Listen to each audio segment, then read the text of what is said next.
இந்த வீடியோவில் precast compound போட்டால் என்னென்ன விஷயம்லாம் நம்ம கவனிக்கணும், எவ்வளோ காஸ்ட் செலவாகுன்றவரை தெளிவாக பார்த்துடலாம்.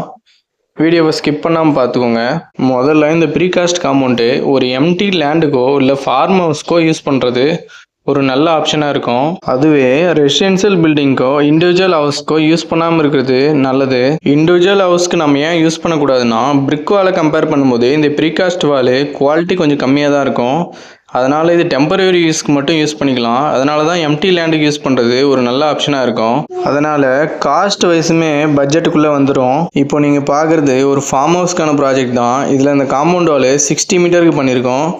இது 60 மீட்டர் பண்ண டோட்டல் எவ்வளோ காஸ்ட் ஆச்சுன்னு தெளிவாக சொல்கிறேன். இதுக்கு ஃபவுண்டேஷனு 0.5 மீட்டர் வித்தும் 0.5 மீட்டர் ஆழமும் கொடுத்து ஒரு 60 மீட்டருக்கு பண்ணியிருக்கோம். இது டோட்டலு 15 M³ வரைக்கும் வந்துச்சு. ஒரு M³ 4000 கணக்கு பண்ணால் லேபர் எல்லாமே மெட்டீரியல் எல்லாமே சேர்த்து ஒரு அரௌண்ட் 60 to 65,000 வரை வந்துடும். ஃபவுண்டேஷன் காஸ்ட்டை கம்மி பண்ணுறதுக்கு டைரெக்டாக மண்ணிலேயே காம்பவுண்ட் வாலை இன்ஸ்டால் பண்ணுவாங்க. அப்படி பண்ணக்கூடாது.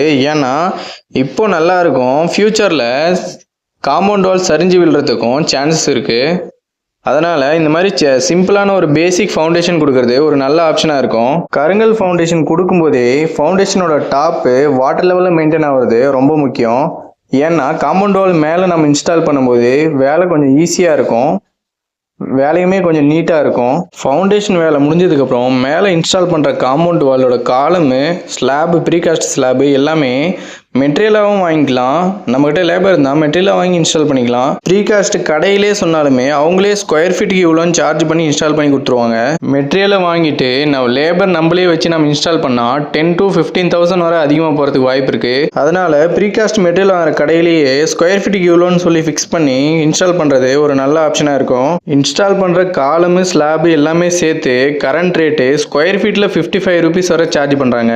காம்பவுண்டோட ஹைட்டு 2.1 மீட்டருக்கு கொடுத்தோம். அதுவே 60 மீட்டருக்கு 2.1 கணக்கு பண்ணி அது ஸ்கொயர் ஃபீட்டில் கன்வெர்ட் பண்ணால் 1355 ஸ்கொயர் ஃபீட் நம்ம கொடுத்தோம்.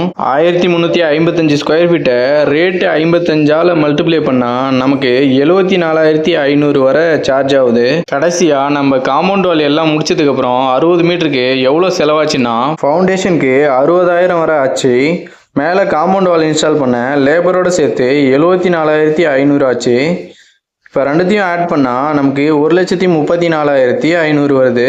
நம்மளோட காம்பவுண்டு டோட்டல் லென்த்து 196.8 அடி வரை நம்ம இன்ஸ்டால் பண்ணியிருக்கோம். டோட்டல் அமௌண்ட்டால் டிவைட் பண்ணும்போது நமக்கு ஒரு அடிக்கு 683 ரூபா வரை சார்ஜ் ஆகிருக்கு. அதால் 10ஆல் மல்டிப்ளை பண்ணிங்கன்னா 6,837 ரூபா வரை சார்ஜ் ஆகும். நீங்கள் ஒரு 10 அடி லென்த்துக்கு காம்பவுண்ட் வால் கொடுக்க போகிறீங்கன்னா 6,837 ரூபா வரை சார்ஜ் ஆகும். நீங்கள் எத்தனை அடி வால் கொடுக்க போகிறீங்களோ அதை நீங்கள் கணக்கு பண்ணிக்கலாம். இந்த ப்ரீகாஸ்ட் காம்பவுண்ட் வாலுக்கு பிளாஸ்டிங்கை நம்ம பண்ணிக்கலாம் தேவைப்பட்டா. டெம்பரவரியாக இன்ஸ்டால் பண்ணியிருக்கீங்கன்னா ஒன்றும் பிரச்சனை இல்லை, பிளாஸ்டிங் பண்ண தேவையில்லை. நீங்கள் ஒரு டெம்பரவரியான காம்பவுண்ட் வால் போடுறீங்கன்னா இந்த மாதிரி ப்ரீகாஸ்ட் வால் யூஸ் பண்ணுறது ஒன்றும் பிரச்சனை இல்லை. அதுவே நீங்கள் லைஃப் டைம் வரணும்னா பிரிக் ஒர்க்கு இல்லை ஆலா பிளாக் இந்த மாதிரி ஏதாச்சும் பிளாக் ஒர்க் பண்ணுறது தான் ரொம்ப நல்லது.